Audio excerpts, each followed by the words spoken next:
여러분, 익숙하게 다니던 길, 특별히 내가 뒷골목까지 다 알고 있는 우리 동네의 길을 다닐 때는 우리의 경험이 가장 정확한 길 안내 도구입니다. 그러나 전혀 가보지 않았던 처음 가는 길을 찾아갈 때는 이 실시간 내비게이션이 굉장히 유용한 도구입니다. 이 내비게이션에 대해서 좀 알아보니까 두 가지 원리가 합해져서 하나의 도구가 되었더군요. 하나는 이 지도 데이터가 컴퓨터에 내장되어 있어야 됩니다. 정확한 지도 데이터, 그 위에 GPS라고 하는 글로벌 포지셔닝 시스템이라고 하는 전 지구적인 위치 파악 시스템, 이것이 지금 내가 어디에 있는가를 알려줌으로써 지도 데이터 위에 나의 위치를 알려줌으로써 이제 우리가 가는 길을 제대로 알려주는 내비게이션이라는 기계가 만들어진 거죠. 사실은 이건 미군에서 만들어 둔 군사용 위성을 활용해서 우리 일반인들도 유익을 얻는 문명의 도구 가운데 하나입니다. 그런데 여러분, 신앙생활 안에서도 비슷한 원리가 있는 것 같습니다. 누구나 가질 수 있는 기록된 성경이라는 하나님의 말씀의 지도 위에 성령의 감동 또는 깨우치심 또는 인도하심이라는 이 하나님 나라의 어떤 특별한 원리가 작동되어질 때 우리는 인생길을 어떻게 가야 할 것인가에 대한 길 안내를 받을 수 있다는 겁니다. 운전 안 하는 분들에게는 내비게이션이 별로 아무런 감흥도 또는 유익함도 잘 모르시겠죠. 신앙생활을 하지 않을 때는 성경이나 성령이라는 단어가 별로 나하고는 상관이 없었을 겁니다. 그러나 운전을 하게 되면 내비게이션을 잘 활용하면 활용할수록 안전한 유익을 얻게 되는 것처럼 신앙생활 안에 들어오면 성경 말씀과 성령의 인도하심이라는 이 주제에 대해서 익숙해지면 익숙해질수록 삶은 훨씬 더 안락해지고 유익합니다. 여러분, 운전하면서 길을 제대로 모르면 때때로 자동차가 애물단지처럼 여겨질 때가 있습니다. 아이고, 이거 집어 던지고 그냥 지하철이나 타고 갈 걸 이라는 마음이 생기게 되죠. 여러분, 말씀과 성령의 역사가 우리 삶 속에서 유익함을 가져다 주지 않게 되면요, 신앙생활도 굉장히 부담스럽고 재미없고 거추장스러운 곳으로 여겨진다는 겁니다. 그런데 신앙을 가진 어떤 분들은 성경이라는 지도는 가지고 있는데 성령의 감동이라는 GPS가 이 기능을 꺼놓고 살아가는 분들이 종종 있습니다. 성경이라는 지도를 들고 암송합니다. 연구합니다. 묵상합니다. 그런데 정작 내가 어디에 있는가를 제대로 모른다는 사실이에요. 성경이라는 지도를 잘못 해석해서 엉뚱한 길을 가면서도 정작 내게 문제가 있다라고 생각하기보다는 성경이 틀렸다, 지도가 틀렸다, 이런 생각을 한다는 겁니다. 그래서 여러분, 우스갯소리 이런 이야기 들어봤을 겁니다. 더 이상 살 의미가 없다. 인생 살 재미가 없다. 목적이 없다. 그런데 마지막으로 하나님이 내게 무슨 말씀을 하시는가 한번 내가 들어봐야 되겠다. 그런데 평상시에 말씀을 읽어본 적도 없고 말씀의 은혜를 누려본 적도 없는 사람이 이 많은 성경 가운데 뭘 읽어야 될지 몰라서 그냥 이렇게 해서 펼쳤답니다. 그랬더니만 거기 성경 구절이 그런 게 있더래요. 가룟 유다가 가서 목매어 죽으니라. 죽기로 마음먹은 사람이 이런 구절만 눈에 딱 들어오니까 깜짝 놀라가지고 어떻게 하나님이 이럴 수 있냐. 야, 이건 아니다. 3세판인데 한 번만 내가 더 해봐야 되겠다. 접었다가 또 폈답니다. 그랬더니 가서 너도 이와 같이 하라. 여러분, 성경을 그런 식으로 읽고 묵상한다면 여러분, 그건 성경의 잘못된 접근 방법이겠죠. 또 어떤 분은 성령의 감동이라는 실시간 GPS 같은 기능은 살아있는데 성경이라는 지도 자체를 덮어놓고 사는 분들이 있습니다. 본인은 성령의 감동을 따라 산다. 성령의 인도를 받아 산다. 심지어는 성령께서 내게 지시하셨다라고 말을 하는데 지도를 무시하고 살다가 보니까 길이 아닌 곳으로 갑니다. 좌충우돌합니다. 울퉁불퉁 길이 영 문제가 많습니다. 결국은 나도 상하고 남도 상합니다. 내가 들은 음성이 이게 틀린 게 아닌가, 내가 들은 것이 이게 사탄의 음성이 아닌가, 오히려 이런 마음을 가지게 될 때가 있는 거죠. 여러분, 이 지도와 GPS 한번 따라해 볼까요? 지도와 GPS, 말씀과 성령. 여러분, 운전하는 모든 분들에게 지도와 GPS가 합해져서 내비게이션이라는 유용한 도구, 우리 삶의 운전의 안전한 길 안내 도구 있는 것처럼 이 말씀과 성령이라는 이 주제가 오늘 이 성서주의를 맞이한 저와 여러분에게 다시 한번 되새겨지는 시간이 되기를 주의 이름으로 축원합니다. 우리의 삶은 사람의 생각에서 시작되어져서 행동으로 이어지고, 행동이 반복적으로 만들어지면 이게 습관이 되고, 그 습관 안에서 계속 살면 한 사람의 삶을 형성하게 됩니다. 따라하십시다. 생각, 행동, 습관, 인생. 우리의 삶은 그런 단계를 따라 계속 흘러가게 됩니다.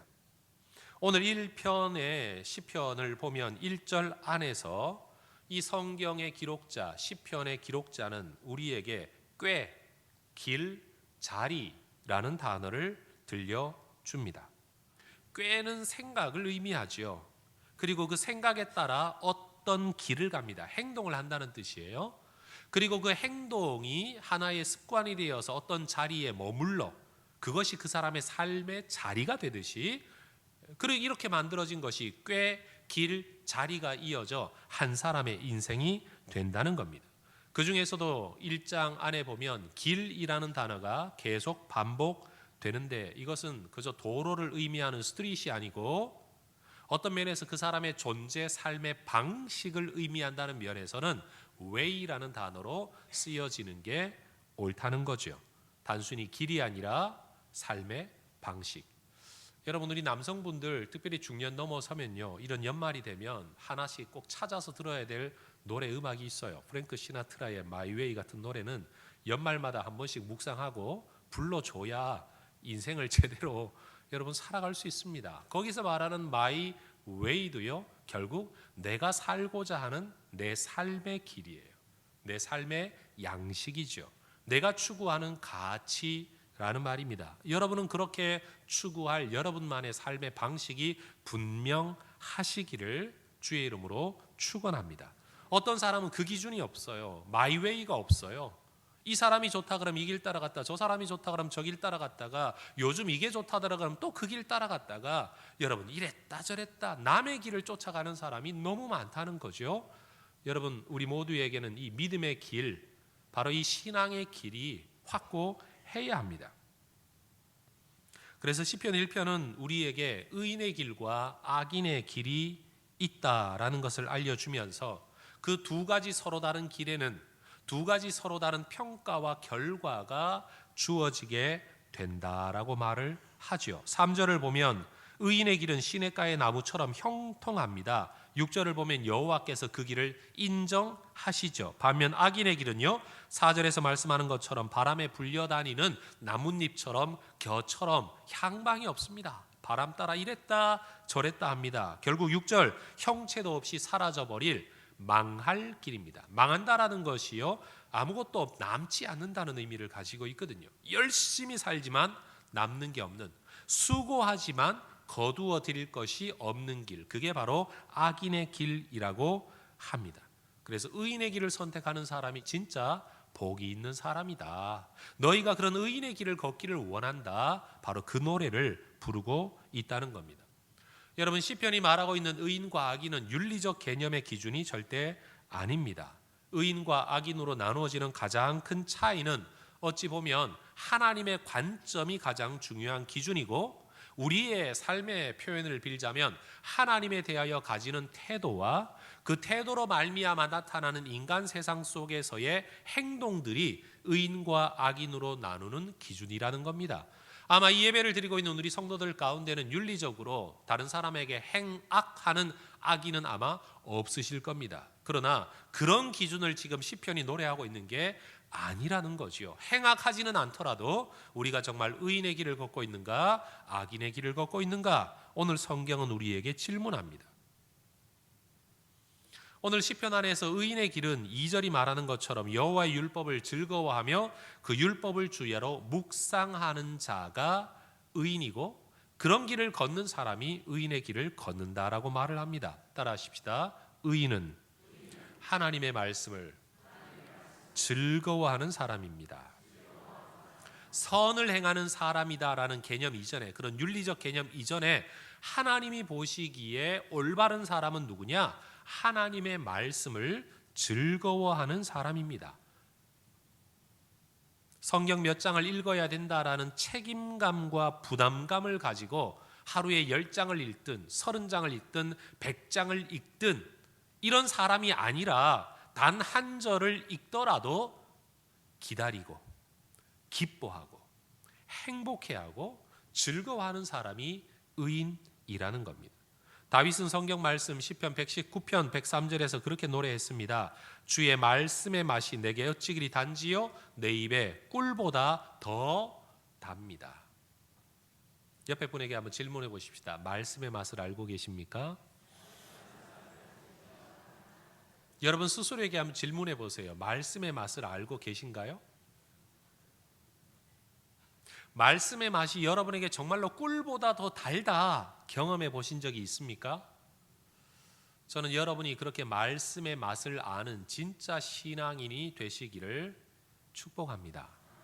말씀의 맛을 모르는 사람은 저는 종교인이다 그렇게 말하고 싶어요. 저는 말씀을 아느냐 모르느냐라고 말하지 않았습니다. 말씀의 맛을 아는 사람. 음식을 먹어도 배만 채우면 되는 음식이 아니라 음식의 맛을 아는 사람. 또 음식의 맛만 아는 게 아니라 누구와 함께 먹느냐에 따라서 음식을 즐기면서 인간과 인간이 연결되는 고리로 삼을 줄 알면서 그것으로 사랑을 표현하는 방법이 되기도 하고 사랑을 받는 방법이 되기도 하고 말로 하지 않더라도 속마음이 전달되어지는, 여러분 음식을 그렇게 대하면 얼마나 좋을까요? 저는 그런 사람이 음식을 아는 사람, 음식의 맛을 아는 사람이라고 생각을 합니다. 여러분 하나님의 보시기에 의로운 사람, 의인의 길을 걷는 사람은 말씀을 그렇게 기뻐하고 즐거워합니다. 책망을 받아도요 달게 받습니다. 말씀을 거부하지 않습니다. 어떤 사람들은 말씀을 들어보고 난 다음에 들을지 말지를 결정하겠다라고 생각을 하지만 의인들, 하나님의 말씀을 즐거워하는 사람은 그게 무엇이 되었든지 하나님이 내게 주시는 건 좋은 것, 들으려는 전제를 가지고 말씀을 듣습니다. 그렇기 때문에 이들은 하나님의 말씀을 묵상합니다. 묵상한다라는 히브리어 단어는 하가라는 단어라고 합니다. 따라하십시다. 하가. 하가라는 단어는요 중얼거린다라는 의미를 가지고 있어요. 그러니까 묵상은 뭔가 하면 머리로 하는 생각이 묵상이 아니고 입으로 중얼거리는 거예요. 다시 말하면 내 머릿속에 그 말씀이 있고 그 말씀을 내 입으로 중얼거리면서 내 입으로 발음되어진 말씀을 내 귀로 다시 들으면서 그것을 내 가슴에 또 새기는 활동, 생각이 말로, 말이 들음으로, 들음이 가슴으로 새겨지는 이런 전인격적인 활동을 일컬어 성경은 묵상이라고 말을 한다는 겁니다. 그러니 여러분 하나님의 말씀을 묵상한다는 건 지적 활동이 아닌 거죠. 반면 악인의 삶의 모습은 어떠합니까? 2장 1절이 기록하는 것처럼 그들에게는요 마음의 분노가 있습니다. 삶에서는 헛된 일을 꾸밉니다. 도모하다, 경영하다라는 말입니다. 여러분 그들은 왜 마음속에 분노가 있을까요? 이들이 가지고 있는 분노는 하나님께 매여 있는 삶에 대한 분노입니다.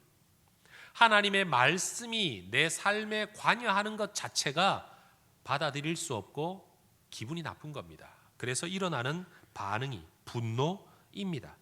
그래서 그들은 이렇게 말을 합니다. 2장 3절 우리가 그들의 맨 것을 끊고 그의 결박을 벗어버리자. 여러분, 의인화되어져 표현되어져 있지만 하나님의 말씀이 나를 얽어매는 것, 하나님의 말씀이 내 삶을 제재하는 것, 이거 끊어버리자, 벗어버리자. 언제까지 그 밑에서 살아갈 거냐? 마음속에 분노가 일어나는 게 악인의 모습이라는 겁니다. 그러니 여러분, 여기서 벗어나기 위해 이들이 하는 일이 뭐냐? 서로 헛된 일을 꾸밉니다. 어떤 헛된 일을 꾸미죠? 하나님으로부터 벗어나는 삶, 하나님의 말씀과는 벗어나 자유롭게 살아가는 이 헛된 일을 그들이 서로 도모하는 겁니다. 2절이 말하는 것처럼 서로 도모합니다. 서로 꾀합니다. 서로 경영합니다. 신약에서는 이들의 모습을 일컬어 당 짓는 자들, 패거리 짓는 자들이라고 말을 하죠. 하나님 나라를 위한 협력이 아니라 하나님의 뜻을 거스르기 위한 당을 짓는 것, 교회를 세우기 위한 게 아니라 교회를 허물기 위한 그룹 형성. 근데 놀라운 건 2장 1절이 말하는 것처럼 헛된 일을 꾸미다라고 말할 때 이 꾸민다라는 말도요, 1장에서 등장한 묵상하다라는 단어와 어원이 같다는 겁니다. 다시 말해, 묵상하는 것이 하나님의 말씀을 믿음으로 받아들여 그 안에서 살기 위해 중얼거리는 거라면, 혼자 중얼거리는 거라면, 서로 꾀하는 것은 하나님의 말씀을 받아들이지 않기 위해 중얼거리는 겁니다. 혼자 중얼거리는 것을 일컬어 우리가 중얼거리다라고 말하고, 서로 중얼거리는 것을 우리는 수군거리다라고 말을 하죠. 드러내어 놓고 말하기보다는 숨은 자리에서 뭔가를 음흉하게, 그늘지게, 뭔가를 도모하는 모습. 그래서 수군거린다라는 말은 한국 말 안에서는 절대로 좋은 어감에서는 사용하지 않는 단어입니다. 마찬가지입니다. 하나님의 말씀 하가라는 이 성경적 묵상이라는 단어도 결국은 전혀 다른 두 가지로 해석되어지고 사용되어진다는 겁니다. 자, 따라하십시다. 묵상하는 것이 중얼거리는 것이라면 꾀하는 것은 수군거리는 것입니다. 머리를 맞대고 꾀합니다. 수군거립니다. 불평합니다. 하나님의 의로운 말씀을 어떻게든 흠집 잡으려고 이야기를 합니다. 믿음이라는 건 부조리한 거다, 믿지 않아야 될 이유가 분명히 있을 거다라고 그 안에서 흠집을 계속 찾아내는 것이지요. 그러다 보니까 이들의 마음속에는 평안이 있는 게 아닙니다. 언제나 분노가 있습니다. 기쁨과 즐거움이라는 건 찾아볼 수가 없습니다. 그런데 여러분, 설교를 하다가 보면, 제가 사람이다가 보니까 마음속에는 지금 요셉이라는 설교를 막 하면서 입으로는 야곱이라는 이름이 튀어나올 때도 있고요. 특별히 이 단어가 우리가 쓰는 단어가 아니라 성경에만 나오는 단어이다가 보니까 어떨 때는 뭐 다윗을 이야기하면서도 엉뚱한 사람을 말로 표현할 때가 있고요. 이럴 때 여러분은 말씀하실 때 그럴 때가 있으세요, 없으세요? 있죠. 머릿속으로는 큰 딸아이를 부르는데 입으로는 둘째 딸아이 이름이 튀어나온다든지 뭐 이럴 때가 있단 말이에요. 여러분, 그래도 다 알아듣습니다. 말씀을 들으려고 하는 사람은요, 설교자가 가끔 실수를 하면 저 목사님이 지금 뭘 말하는지 우리는 앞뒤 문맥상 이미 다 알고 있잖아. 그래서 그분들은요, 개떡같이 말해도 찰떡같이 알아들어요. 그리고 은혜도 받아요. 이미 들으려고 하는 전제를 가지고 있기 때문에 그래요. 그런데 악인처럼 뭐라도 안 들어야 될 명분을 찾는 사람들은요, 꼭 수군거리죠. 뭐라고요? 목사가 돼가지고 사람 이름도 구분 못하고. 아니, 그런 식으로 실수할 것 같으면 다른 설교 내용도 어차피 실수했을 거라고 우리가 생각할 수 있지 않겠어? 이런 몇 가지 실수를 하는 거 보니까 다른 것도 뻔한 거 아니겠어? 그러니 그 말씀을 내가 어떻게 하나님의 말씀으로 듣겠어? 여러분, 우리의 삶 속에 이런 태도가 있을 수 있다는 거예요. 여러분, 우리가 의인인지 악인인지 그건 하나님만이 보시는 거니까 우리가 구분 지을 수는 없지만, 최소한 하나님 보시기에 어떤 사람인지 내가 단정 지을 수는 없지만, 여러분, 우리 스스로를 평가해 볼 수 있는 질문이 하나 있습니다. 그게 뭔가 하면, 하나님의 말씀을 생각하면 내 안에 평안이 있느냐, 분노가 있느냐. 하나님의 말씀을 들으려고 할 때 내 마음에 기대하는 마음이 있느냐, 불편한 마음이 있느냐. 여러분은 어떤 분이십니까? 그것이 여러분이 누구인가를 보여주는 기준이 될 수 있습니다. 그런데 여러분, 악인들이 하나님의 말씀을 거부하고 분노하는 데에는 나름의 이유가 있습니다. 여러분, 복받으라는 말씀에 분노하는 사람은 제가 아직 한 번도 만나본 적이 없습니다. 당신 자녀들이 잘 되기를 원한다고, 당신의 숨 호흡 하나도 하나님이 들으셔서 여러분의 소원을 하나님이 이루어 주시기를 원한다고 이런 설교할 때는요, 악성 댓글이나 반대하는 사람을 제가 아직은 만나본 적이 없습니다. 율법이라는 단어로 번역되어지는 히브리어 단어가 토라라는 말인데 명사형 단어죠. 그런데 이 토라라는 단어가 어디에서 나왔는가 하면요, 창과 같이 관역을 맞추기 위해 목적과 의도를 가지고 던져져서 어디엔가 꽂히는 것, 다시 말해 목적을 가지고 던진다 라는 야라라는 히브리어 단어에서 토라라는 단어가 파생되어졌다는 겁니다. 여러분, 말이라는 건 언제나 목적을 가지고 있습니다. 우리가 무슨 말을 할 때는 상대방한테 기대하는 게 있죠. 하나님의 말씀도 창과 같습니다. 목적을 가지고 누군가에게 던져집니다. 그리고 이것이 실패했냐 실패하지 않았냐가 판단되어집니다. 아무데나 던져놓고 맞는 게 목표다, 이게 아니고 분명한 기대 목표를 가지고 누군가에게 선포되어진다는 말입니다. 그렇게 우리의 가슴 속에 와서 박힌 말씀이 토라입니다. 하나님의 야라에 의해서 우리에게 와서 박힌 토라. 그러니 여러분, 이 말씀 앞에 설 때에 우리는 이 말씀을 따라 살 거냐 말 거냐, 받아들일 거냐 말 거냐 결심을 해야 됩니다. 왜요? 의도성을 가지고 선포되어졌기 때문에 그 의도에 맞게 반응하면 성공한 것이고, 의도에 맞지 않게 반응하면 그 말씀은 빗나간 것이지요. 여러분, 하나님의 말씀이라는 것은 지적 활동의 대상이 아닙니다. 객관적인 활동이 전혀 아닙니다. 말씀은 지극히 주관적인 활동이고, 여러분, 우리의 삶을 찌르는 창과 같습니다. 우리 안에 새로운 생명을 주기 위해, 말 그대로 뉴 라이프를 만들어 주시기 위해, 살아갈 수 있게 하시기 위해 의도된 말씀이라는 겁니다. 따라하십시다. 성경 말씀은 의도된 말씀입니다. 한 번 더요. 성경 말씀은 목적이 있는 말씀입니다. 그런데 여러분, 그 목적이 무엇인지를 알게 되면 그 목적에 맞게 반응해야 된다라는 부담감이 우리에게 오지요. 그때 우리는 결심해야 됩니다. 그 목적에 맞게 반응하는 것이 내게 부담일지라도 그것이 나를 살린다. 그게 내게 복이다. 그게 내가 잘 되는 길이다. 그래서 힘들어 보여도 행하는 것, 이게 순종입니다. 이걸 일컬어 의인의 길이라고 말을 하는 거죠. 그런데 내가 사는 방식에 대해 다른 말씀이 들어오니까 기분 나쁩니다. 싫습니다. 왜 내게 대해서 당신이 뭐라고 하느냐? 받아들이기 싫어합니다. 그래서 분노하는 겁니다. 오늘 저와 여러분의 내면 세계 속에 이 하나님의 말씀에 대하여 분노가 아니라 즐거움이 가득하기를 축복합니다. 말씀 안에서 중얼거리는 삶이 여러분 행복한 것이 될 수 있기를 축복합니다.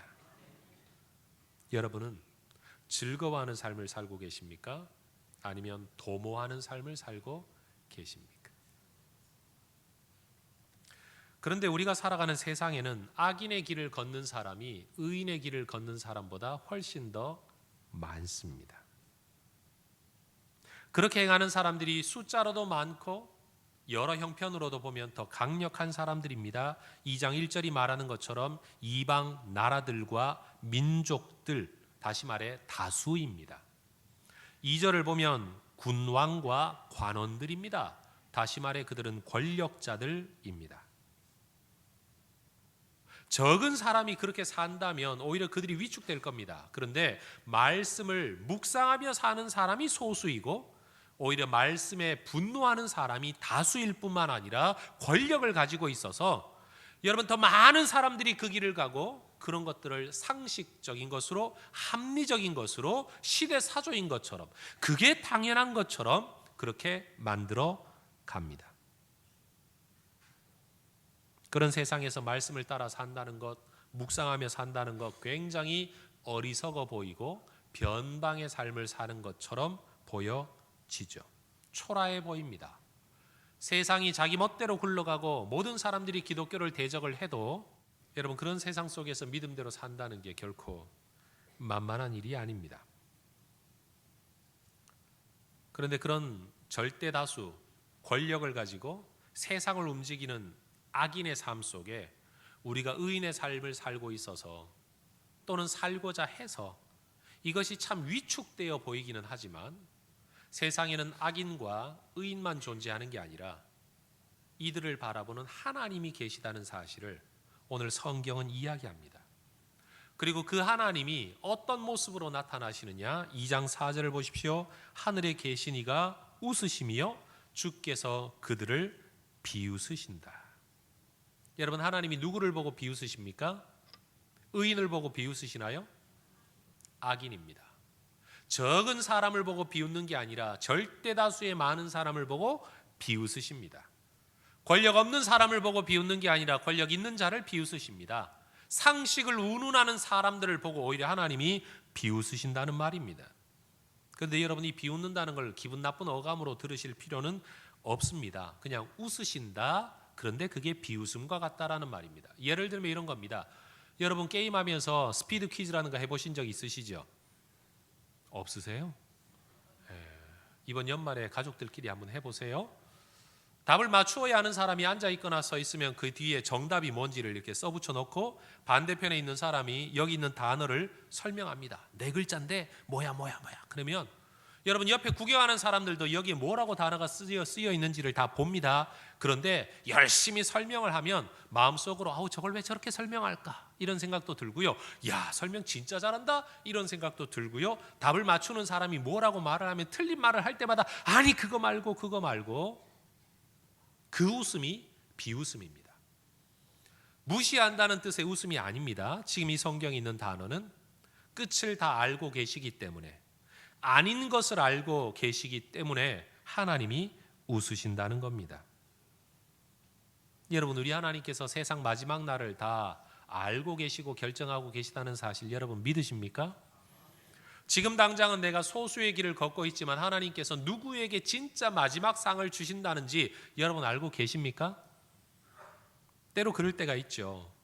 이미 발표를 앞두고 뭔가가 정해져 있는, 예를 들어 수상자가 정해져 있든 입시 성공 탈락자가 정해져 있든 뭔가가 결론은 이미 다 알고 있는 사람 입장에서는요, 아직 그 결론을 몰라가지고 야, 내가 잘났을 거야, 내가 이번에 1등 할 거야, 내가 잘할 거야, 우리 팀이 이길 거야, 아니면 우리가 이번에 최고의 성적을 낼 거야 막 이러고 하는 사람을 보면 여러분 웃음이 저절로 나죠. 그 사람을 무시해서 비웃는 건 아니지만 웃음이 납니다. 왜요? 아닌 걸 맞다고 우기고 앉아 있으니까요. 우리 하나님께서 세상을 보시면서 이렇게 웃으십니다. 십자가상의 예수님은 절대 약자였습니다. 예수님의 편이라고 일컬어졌던 12 제자마저도 다 도망가고 난 홀로 남겨진 예수님. 예수님을 죽이려고 하던 종교 권력자들은 말 그대로 세상의 권력까지 다 가지고 있었습니다. 군중들을 선동해서 숫자라는 힘도 가지고 있었습니다. 권력과 숫자, 모두가 달려들어 예수님을 십자가에 못 박아 죽입니다. 그들은 강자입니다. 절대 다수입니다. 그런데 예수님은 그들을 보고 웃으십니다. 얼굴로 웃었다, 웃음소리를 내며 웃었다는 뜻이 아니라 우리가 보기에는 예수님이 정말 불쌍한 사람이고 밑바닥에 깔려있는 사람이고 절대 다수의 사람들이 예수님을 조롱하며 정말로 예수님을 비웃으며 그렇게 예수님을 바라보고 있었을 때 예수님은 오히려 그들을 불쌍히 여기십니다. 여러분, 강자가 약자를 불쌍히 여깁니까? 약자가 강자를 불쌍히 여깁니까? 원래는 강자가 약자를 불쌍히 여기는 거죠. 그런 면에서 예수님이 진짜 강자이심을 보여줍니다. 성경 누가복음 23장 34절에 아버지, 저들을 사하여 주옵소서, 자기들이 하는 것을 알지 못하고 있습니다. 자기들이 하는 것을 알지 못하고 있습니다. 너희들이 지금 누구를 죽이고 있는지, 이 일의 결론이 뭐가 될는지, 너희가 이 죄값을 어떻게 치러야 되는지 우리 예수님은 이미 다 알고 계십니다. 예수님은 그들을 웃으셨습니다. 세상이 하나님을 대적하여 도모하는 일에, 서로 꾀하는 일에, 수군거리는 일에 우리 주님이 마치 거기에 지시는 것처럼 보여졌지만 주님은 웃으셨습니다. 스데반도 마찬가지입니다. 믿음의 사람, 우리가 보통 집사님이라고 일컫는 스데반도, 세상 모든 사람들이 달려들어 돌멩이를 들어 그를 때려 죽였습니다. 그 처형에 맞아, 여러분 돌을 맞았으면 머리가 깨졌을 거고 몸에 상처를 입었을 거고 피가 흘러내렸을 겁니다. 그리고 그 자리에서 죽을 정도였으니 얼마나 많은 피를 흘렸을 것이며 얼마나 많은 고통 속에 있었겠습니까? 그런데 스데반은 이렇게 말을 합니다. 사도행전 7장 60절에 무릎을 꿇고 크게 불러 이르되 주여 이 죄를 그들에게 돌리지 마옵소서.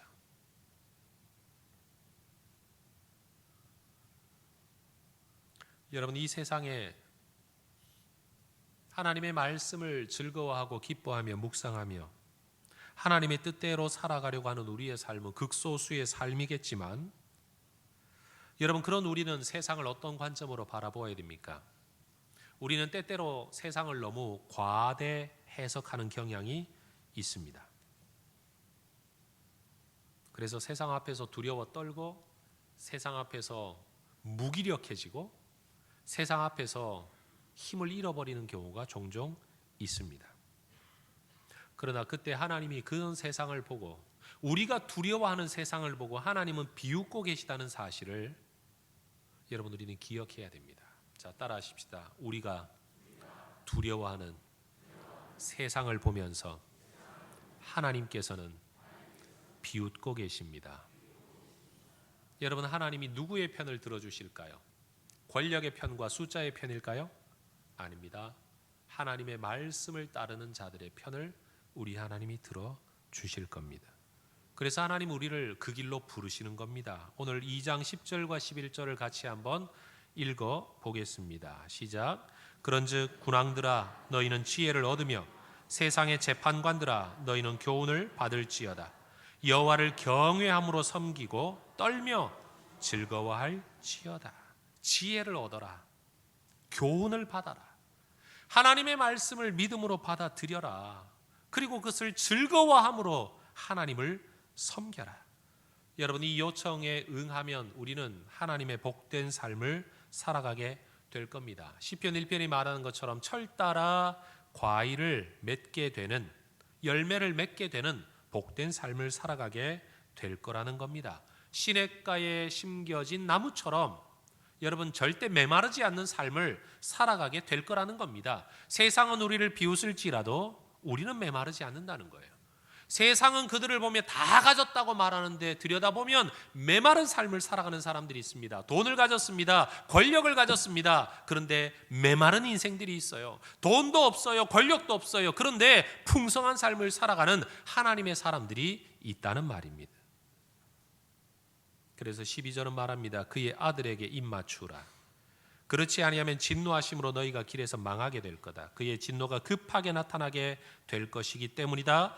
여호와께 피하는 모든 사람은 다 복이 있도다. 여러분, 사실은 시편 2편 안에는 메시아적 왕권에 대한 내용이 기록되어 있는데 오늘 저는 말씀에 초점을 맞추기 위해 그 부분은 의도적으로 다 뺐습니다. 그러니 여러분, 이 12절도 마찬가지죠. 그의 아들에게 입 맞추라. 그의 메시아에게 입을 맞추어라.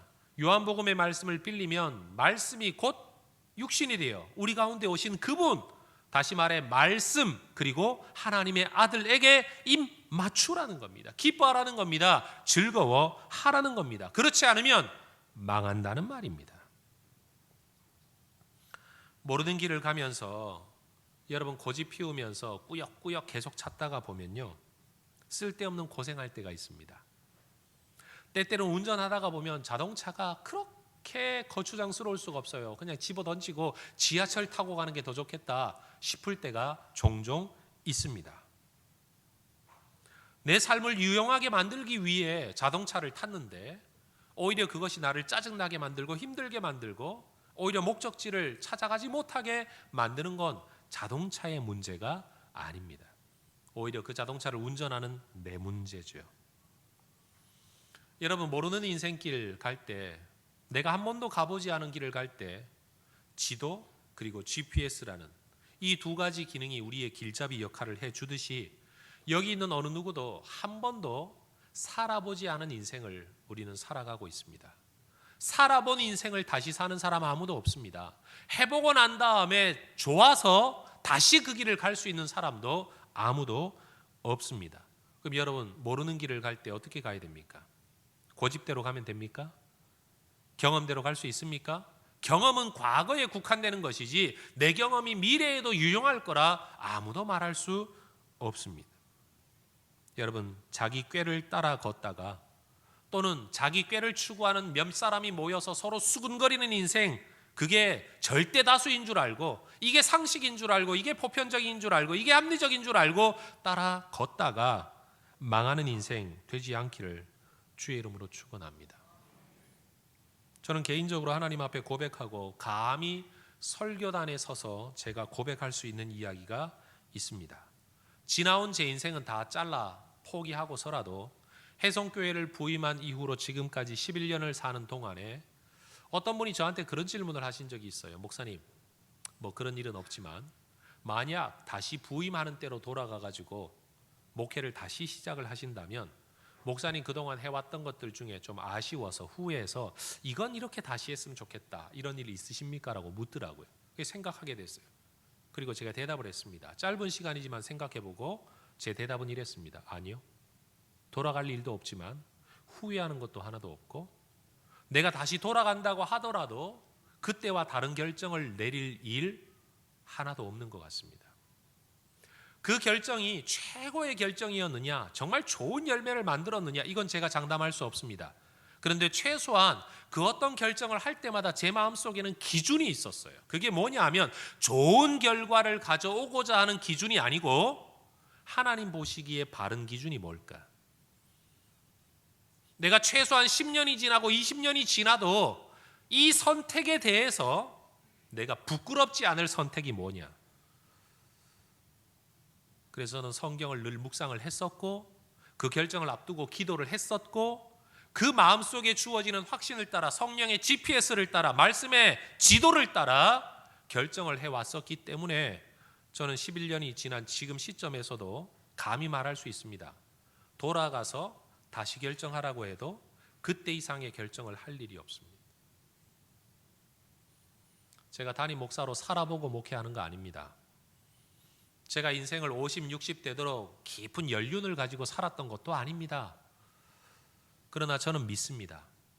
하나님의 인도하심을 구하는 자가 말씀이라는 지도 안에서 내가 어디 있는지를 찾고 어떤 길을 가야 되는지를 연구하면서 성령의 인도하심을 간구하면 주님은 가보지 않은 길이라도 마치 내비게이션이 나를 목적지에까지 가장 안전하게 이끌고 가듯이 내가 하나님의 말씀과 성령의 이끄심에 순종하면 하나님은 우리의 인생길을 그렇게 안전하게 우리의 원하는 목적지까지 인도해 준다고 저는 믿습니다. 여러분, 지혜를 의지하지 말고 말씀을 의지하는 인생들 되시기를 축복합니다. 하나님의 말씀은 내 발의 등이요 내 길의 빛입니다. 하나님의 말씀은 꿀송이보다 달며 힘 없는 자를 소성케 합니다. 하나님의 말씀은 마음이 약해진 자에게 다시 힘을 내게 만들어주는 하나님의 능력이 됩니다. 무지한 자를 지혜롭게 만들어줍니다. 길 모르는 자에게 길을 알려주고 능력 없는 자에게 능력이 되며 내 안에 아무것도 없는 사람에게라도 하나님의 길을 걸어갈 수 있도록 하나님의 말씀은 우리를 그렇게 이끌어 주십니다. 여러분, 성경책이 좀 새로워지지 않았습니까? 몇 년 본 성경책이 표지가 찢어지고 갈라지고 터져가지고요, 재본을 다시 했습니다. 가죽이에요. 얼마나 뿌듯하고 얼마나 좋은지요. 성경책은 서점에 가면 돈만 내면 얼마든지 살 수 있습니다. 그런데 제 아내가 묻더라고요. 여보, 그렇게 좋아요? 정말 좋아요. 어느 정도로 좋은 줄 아세요? 교회 리모델링 한 것보다 더 좋아요. 농담 아닙니다. 내 손에 손때가 묻은 성경, 내 메모가 기록되어져 있는 이 성경, 찢어져서 버릴 수밖에 없는 성경이었는데 여러분 새롭게 해서 앞으로 또 몇십 년을 나와 함께 동행하게 될 이 하나님의 말씀이, 내 인생을 이끌어왔던 하나님의 말씀 책이 앞으로 또 몇십 년을 나와 함께 갈 거라는 이 책이 이렇게 전혀 다른 모습으로 내 손에 들어오니까 여러분 마르고 닳도록 제가 문지르고 다닌다니까요. 요즘 이 성경만 보면 얼마나 행복한지요. 그러면서 오늘 이 설교를 준비하면서 제가 그 생각 들었습니다. 제가 제 스스로의 뒤통수를 어루만졌어요. 명호야, 너는 최소한 가라는 아니다. 너는 가짜는 아닌 것 같다. 성경 한 권을 들고 이렇게 기뻐할 수 있는 사람이라면 너는 가짜는 아닌 것 같다. 전 우리 혜성교회 성도들이 이 말씀을 사랑하는 분이 될 수 있기를 소망합니다. 여기 가도 성경책, 저기 가도 성경책이 있습니다. 근데 내 손때가 묻은 성경, 내 삶의 문제를 해결할 때 나와 함께 했던, 기도에 눈물이 떨어져 있는 그 성경을 귀히 여길 수 있는 사람이라면 저는 그분이야말로 의인의 삶을 살아가고 있는 분이라고 확신합니다. 여러분 지금 패밀리 타임이라고 성경을 읽는 이 일을 우리 온 가족들이 함께 하려고 교회가 운동을 하고 있는데, 사실 굳이 그 책을 사지 않더라도 여러분 얼마든지 가족끼리 성경 읽을 수 있습니다. 그냥 창세기부터 시작해서 아니면 마태복음부터 시작해서 하루에 한 장, 뭐 두 장, 세 장 가족끼리 정하면 언제든지 읽어 나갈 수 있습니다. 저도 해봤는데요. 하다가 보면 빠질 때가 있고 빠지고 나면요 건너뛰게 되고 나중에는 어디를 읽었는지 서로 약속이 안 맞아요. 혼자 읽는 건 아무렇게나 읽어도 되는데. 그래서 여러분 이 날은 여기까지 읽자 이렇게 약속되어진 본문이 있는 거 우리 건망증이 심한 인간들에게는 하나의 유용한 도구이자 방법이죠. 더군다나 그것이 어린아이들도 읽을 수 있는 쉬운 본문을 가지고 그렇게 만들어 두었다면 말입니다. 저는 혜성교회 성도 여러분들이 다시 한번 말씀을 가까이 하는 성도들이 되면 좋겠습니다. 그렇죠. 이 말씀이 오늘 내게 무엇을 의미하며 이 말씀의 근거에서 나는 어떻게 살아가야 될 건가를 대화하는 가운데 우리는 예수 잘 믿어라, 신앙생활 잘하면 좋겠다, 교회 열심히 다녀라 라고 채근하고 윽박지르는 종교인이 아니고 정말로 말씀 따라 살아가는 삶이 뭔가를 우리 아이들에게 삶으로 교육하는 부모가 될 수 있을 거란 말입니다. 전 우리 교회 교인들 전부가 이 일에 동참했으면 좋겠어요. 목사님, 저는 가족이 없습니다. 할머니 혼자 돼서, 할아버지 혼자 돼서 누구랑 합니까? 여러분, 단 한 사람, 단 두 사람, 동네에 있는 할머니들끼리라도 모여가지고 여러분 말씀을 매일매일 읽는 그 자체, 만약 여러분이 할머니 할아버지가 되어서 손자들과 더불어 성경을 한 장이라도 그렇게 하루씩 읽어가는 일들을 기쁨으로 해서 살아간다면요, 지금 당장은 애들이 귀찮아할지 모릅니다.